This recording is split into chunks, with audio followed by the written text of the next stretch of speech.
Hi friends, welcome to my channel. இன்னைக்கு என்ன வீடியோனாக்கா ரசம் வைக்க போறேன். மதியம் லஞ்சுக்கு வெண்டைக்காய் சாம்பார் வச்சாச்சு. இப்போ அதுல இருந்து பருப்பு தண்ணி எடுத்து வச்சிருக்கேன். இந்த பருப்பு தண்ணியை வச்சிட்டு முருங்கைக்காய் ரசம் வைக்க போறேன். முருங்கைக்காய் ரசம் சாப்பாட்டுக்கு போட்டு சாப்பிடுற மாதிரி பண்ண போறேன். இதை நீங்க சூப்பா பண்றதுன்னா கொஞ்சம் கம்மி பண்ணிக்கணும். இந்த புளியெல்லாம் கம்மி பண்ணிட்டு வெறும் தக்காளி போட்டு பூண்டெல்லாம் போட்டுட்டு அது மாதிரி செய்யணும். இது வந்து நான் வந்து சாதத்தில் போட்டு சாப்பிட்ற மாதிரி செய்ய போகிறேன். குடிக்கவும் செய்யலாம். நம்ம ரசம் நார்மலாக சாப்பாடு செய்கிற ரசம்லாம் குடிக்கிறோம்ல அதே மாதிரி குடிக்கவும் செய்யலாம். அதே டைமில் சாதத்தில் போட்டும் சாப்பிட்லாம். நல்ல ஹெல்த்தியானதும் கூட. நல்ல சீசன் இப்போது முருங்கைக்காய் சீசனில் செஞ்சு சாப்பிட்லாம். நல்லா ஒரு சதைப்பற்றாக இருக்கிற மாதிரி வாங்கிக்கோங்க. ரொம்ப முத்தலாக இருந்ததுன்னா உள்ளுக்குள்ளே இருக்க சதையை எடுத்து தான் நம்ம ரசம் வைக்க போகிறோம். அப்போ வைக்கும்போது வந்து நாராக இருக்கும் உங்களுக்கு. அதனால் ரொம்ப முத்தல் இல்லாமல் ரொம்ப பிஞ்சாக குச்சி குச்சியாலாம் இருக்கும் பாருங்கள். அந்த மாதிரிலாம் எடுத்திங்கனாக்கா அந்த அளவுக்கு அதில் சதை வராது. ஓரளவுக்குனாலும் இந்த மாதிரி எடுக்கணும். இந்த மாதிரி இருந்தால் தான் சதை கிடைக்கும் உங்களுக்கு. இதை வேக வச்சு அந்த பல்ப்பு உள்ளே இருக்க சதையெல்லாம் எடுக்கணும். ஓகே, இப்போ வந்து அடுத்தது பார்த்திங்கன்னா கருவேப்பிலை தாளிக்கிறதுக்கு கொத்தமல்லி தக்காளி 2 எடுத்திருக்கேன். ஒன்று வந்து இதில் புழிஞ்சு விடுறதுக்கு, ஒன்று வந்து அரைக்கும் போது போட்டு அரைக்கிறதுக்காக வேண்டி. அடுத்தது பார்த்திங்கன்னா மஞ்சத்தூள் கடுகு ஜீரகம் எடுத்திருக்கேன் தாளிக்கிறதுக்கு. பச்சை மிளகாய் 2 கீரி வச்சுருக்கேன் தாளிக்கிறதுக்கு. அடுத்தது பார்த்திங்கனாக்கா ஒரு சின்ன லெமன் சைஸு புளியும் உப்பும் எடுத்திருக்கேன். போட்டு ஊற வச்சுக்கலாம். அதெல்லாம் ரெடி பண்ணுற வரைக்கும் ஊறிக்கிட்டு இருக்கும். இப்போ புளியும் உப்பும் போட்டாச்சு, ஊறிக்கிட்டு இருக்கு. பெருங்காயம் இதில் பார்த்திங்கன்னா நம்ம ரசத்துக்கு மாதிரியே தான். மிளகு ஜீரகம் பூண்டு ஒரே ஒரு காஞ்ச மிளகா. ஏன்னா பச்சை மிளகா 2 போடுறதுனால இது வந்து அதில் போட்டு அரைச்சிடலாம். பெருங்காயம் எடுத்தாச்சு. இது பார்த்திங்கனாக்கா 1 ஸ்பூன் போல் ஃப்ரெஷ்ஷாக உள்ள தேங்காய் வந்து ரசத்தில் எங்கள் ஊர் பக்கம்லாம் நிறைய பேரே போடுவாங்க. தேங்காய் போட்டு பழகிச்சு எங்கள் ஊர் சைட்லாம் நிறையா. அதனால் தேங்காய் எல்லாத்துலேயும் தேங்காய் போடுவோம். சக்கரை பொங்கலில் தேங்காய் போடுவோம். பாயாசம் சேமியா ஜவ்வரிசி பாயாசத்தில் தேங்காய் போடுவோம். ரசத்தில் தேங்காய் போடுவோம். தேங்காய் போடாட்டினா கூட கொஞ்சோண்டு தேங்காய் எல்லாம் திருவி வச்சுருந்தோன்னா ரசத்தில் லாஸ்ட்டாக எடுத்து அப்படியே ஒன்றும் பாதியமாக லேசாக அப்படியே புழிஞ்சு விட்ருவோம். தேங்காய் பாலும் இந்த 1-2 பூக்களோட அப்படியே அந்த தேங்காய் பூவோட அப்படியே புழிஞ்சு விட்ருவோம் ரசத்தில். நல்லாயிருக்கும், சூப்பராக இருக்கும். யாரெல்லாம் தேங்காய் பூ வந்து ரசத்துக்கு போட்டிருக்கீங்கன்னு கமெண்ட் பண்ணுங்கள். என்னோடய வீடியோ பார்க்குறவங்க நல்லாயிருக்கும். அதனால் ரொம்ப நாளாச்சு நானே போட்டு திடீர்னு ஞாபகம் வந்துச்சு, சரி போடலாமேன்னு எடுத்து வச்சுருக்கேன். அவ்வளோதான். இதை வச்சுட்டு இப்போ செய்யலாம். இப்போ 1 டம்ளர் போல் தண்ணி விட்ருக்கேன். முருங்கைக்காய் க்ளீன் பண்ணிவிட்டு எடுத்து வேக போட்டாச்சு. கொஞ்சோண்டு மஞ்சத்தூள் போட்டுக்கலாம். ஏன்னா தண்ணியை தான் அப்படியே ரசத்துக்கும் சேர்க்க போகிறோம். அதனால் சும்மா கொஞ்சமாக மஞ்சத்தூள் போட்டுக்கலாம். இது வேகட்டும். வெந்து இப்படி எடுத்து பார்த்தீங்கன்னா நல்லா சாஃப்டாக அமுங்குனுச்சுன்னா எடுத்துகிட்டு அதில் உள்ள அந்த சதையெல்லாம் அப்படியே வலித்து எடுத்துட்டு அதுக்கப்புறம் நம்ம நார்மலாக ரசம் பண்ணுற மாதிரி பண்ணிக்கலாம். மிளகு ஜீரகம் பூண்டு எல்லாத்தையும் போட்டுடலாம். ஒரே ஒரு காஞ்ச மிளகா.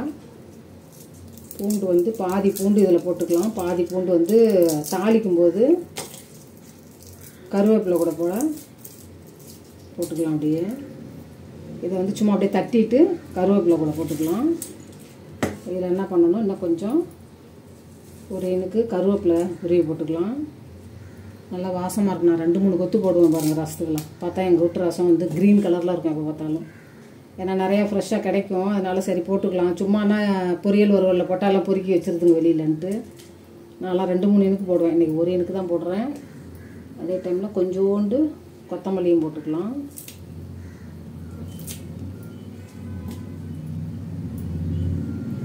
அதே போல் தக்காளியும் போட்டுக்கலாம். அது ஏற்கனவே நான் ஒரு வீடியோ போட்டிருந்தேன். அதேமாரி நல்லா தான் இருந்துச்சு. இங்கே பாருங்கள் எப்படி இருக்குன்னு. அப்படியே நூலாக ஊற்றுது. அப்படியே குழப்பம் ஏதோ மருந்து வச்சு என்னென்னமோ பண்ணுறாங்க. எல்லாம் மக்கள் எல்லாம் சீக்கிரம் நோயில் உண்டாக்குறதுக்கு பண்ணிகிட்டு இருக்காங்க வெளியெல்லாம். மனசாட்சியே இல்லாமல் எதை பார்த்தாலும் பயமாக இருக்குது பாருங்கள். வாழைப்பழத்தில் புழு, கொய்யாப்பழத்தில் எடுத்தால் நல்ல பழுத்த பழம்னா புழு. எங்கள் பேரெல்லாம் ஒரு தடவை பார்த்துட்டானா அது பயப்படுறான் சாப்பிட்றதுக்கு. எடுக்க மாட்டேங்கிறான். சின்ன பிள்ளைங்கள்ட்டலாம் காட்டக்கூடாது. பெரும்பாலும் நம்மளாக பார்த்துட்டு நம்மளாக விட்டுறணும். இப்போ ஒரே ஒரு தக்காளி இது குறைப்பாக அரைச்சி எடுத்துகிட்டு வந்துடுறேன்.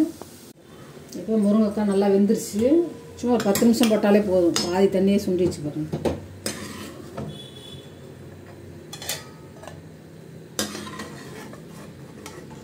ஒரு 4 பேர் 5 பேர் சாப்பிட்ற மாதிரி நான் போட்டிருக்கேன். நீங்கள் இந்த முருங்கைக்காய் வேக வச்ச இந்த தண்ணியும் இந்த பருப்பு தண்ணி கூட அப்படியே ஊற்றிக்கலாம்.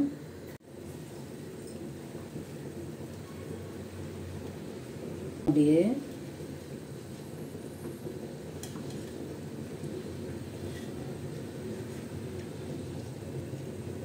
இந்த மாதிரி எடுத்துக்கணும். அப்படியே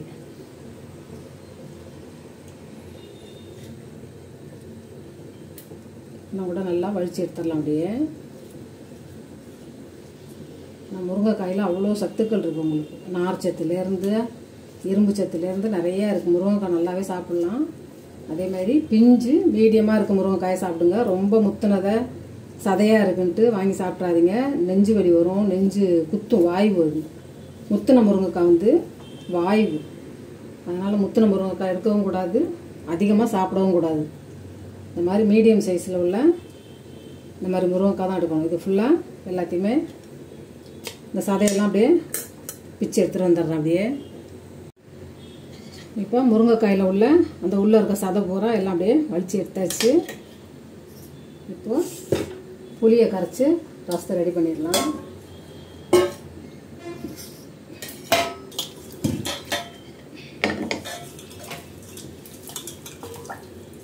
கல் உப்பும் புளியும் போட்டு கரைச்சாச்சு. வடிச்சிக்கலாம். அப்படியே குழம்பு ரசத்துக்கெல்லாம் வந்து கல் உப்பு போடுங்க, தூள் உப்பு நம்ம போடாதீங்க. ஏன்னா தூள் உப்பில் வந்து இந்த கல் உப்பை வந்து சுத்தமாக வெள்ளையாக்கி கிளியராக கொடுக்கறதுக்காக வேண்டி அதில் ஏதோ கெமிக்கல்லாம் கலக்கிறாங்கன்றாங்க. இப்போ உப்பும் புளியும் தேவையான அளவு கரைச்சி எடுத்தாச்சு. இதுலேயே மஞ்சள் பொடி போட்டுக்கலாம். இதுலேயே பருப்பு தண்ணி ஊற்றிடலாம்.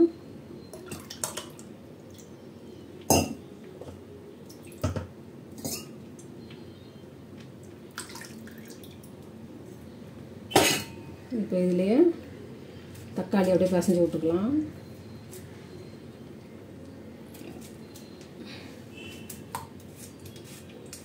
ஒன்று மிளகு ஜீரகத்தில் போட்டு அரைச்சாச்சு. அதனால் இது இருக்கட்டும். அப்படியே கை வலியே வந்துடும் இதெல்லாம் பிணைஞ்சு தக்காளி எடுத்தோம்னாக்க. இப்போ மிளகு ஜீரகம் பூண்டு ஒரு தக்காளி கருவேப்பிலை கொத்தமல்லி எல்லாம் அரைச்சது பூரா அப்படியே போட்டுக்கலாம். சூப்பராக ரசம் ரெடியாக இருக்குது. இப்போ வந்து தாளிக்கணும். இப்போ சாதம் ஒரு பக்கம் வெந்துக்கிட்டு இருக்குது. இப்போ கடாய் காஞ்சிச்சு. சும்மா ஒரு 2 ஸ்பூன் போல் எண்ணெய் விட்டுக்கலாம்.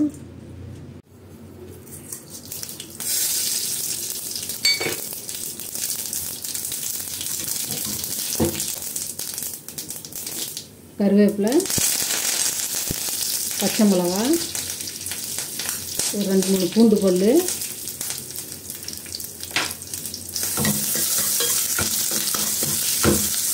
சும்மா லைட்டாக வதக்கிக்கலாம். அப்படியே இந்த பச்சை மிளகா வந்து இந்த எண்ணெயில் வதங்கினோன்னா அது ஒரு ஃப்ளேவர் கொடுக்கும் ரசத்துக்கு.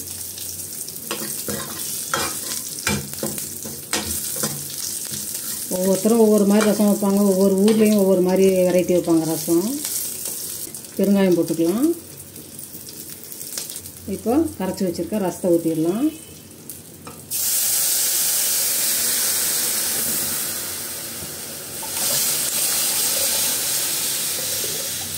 இப்போது ரசம் அப்படியே பொங்கி நுரைச்சிக்கிட்டு வருது. இந்த டைமில் இந்த முருங்கைக்காய் வேக வச்சதை அந்த உள்ளே உள்ள சதையை அதில் போட்டுக்கலாம். அப்படியே ஏன்னா இது ஆல்ரெடி வேக வச்சது நல்லாவே, அதனால் முன்னாடியே போடணும்னு கிடையாது, லாஸ்ட்டாக போட்டாலே போதும். ரொம்ப கொதிக்க விடக்கூடாது. இந்த மாதிரி லேசாக அப்படியே ஒரு பக்கமாக அப்படியே பொங்கி கொதிச்சிக்கிட்டு வரும்போது டக்குன்னு எடுத்துடலாம். ஏன்னா கடுகு எடுத்து போயிடும்பாங்க, டேஸ்ட்டு மாறி போயிடும், ஸ்மெல்லும் மாறி போயிடும்.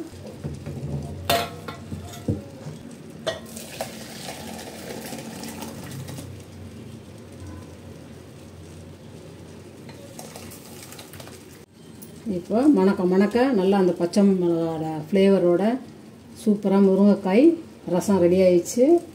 இப்போ இதில் மேலே கொஞ்சம் கொத்தமல்லி போட்டுக்கலாம்.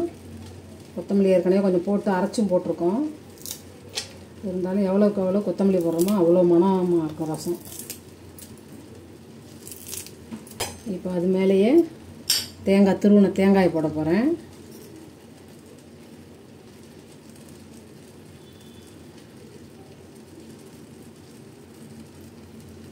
நல்லாயிருக்கும், சாப்பிடும்போது ட்ரை பண்ணி பாருங்கள் கண்டிப்பாக.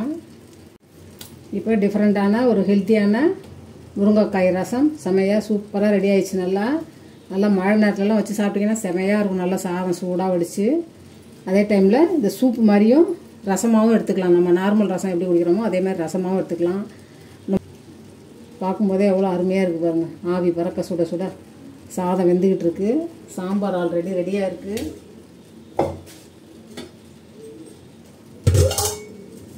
வெண்டைக்காய் சாம்பார், சின்ன வெங்காயம் வெண்டைக்காய் போட்டு சாம்பார் ரெடி ஆகிடுச்சு. இன்னும் கருணக்கிழங்கு வறுக்கணும். கருணக்கிழங்கை இப்போ வறுத்து எடுக்கணும். இப்போ முருங்கைக்காய் வச்சு வித்தியாசமான ஒரு ரசம் செஞ்சாச்சு பாருங்கள். சூப்பு ஸ்டைலில் சாதத்தில் போட்டு சாப்பிட்றதுக்கு ரசம் வச்சுருக்கேன். ட்ரை பண்ணி பாருங்கள். நல்லா என்னோடய வீடியோ பிடிச்சிருந்துச்சுன்னா ஒரு லைக் கொடுங்க, ஃப்ரெண்டுங்களுக்கு ஷேர் பண்ணி விடுங்க. ஜெய விருதுகள் சேனலை சப்ஸ்கிரைப் பண்ணாதவங்க சப்ஸ்கிரைப் பண்ணிக்கோங்க. இப்போ கமன்னு ஆவி பறக்க ரசம் சூப்பராக ரெடி ஆகிடுச்சு பாருங்கள். ஒரு அப்பளம் துவையல் வச்சு கூட சாப்பிட்றலாம் பாருங்கள். அவ்வளோ மணமாக அவ்வளோ டேஸ்ட்டாக இருக்கும் உங்களுக்கு.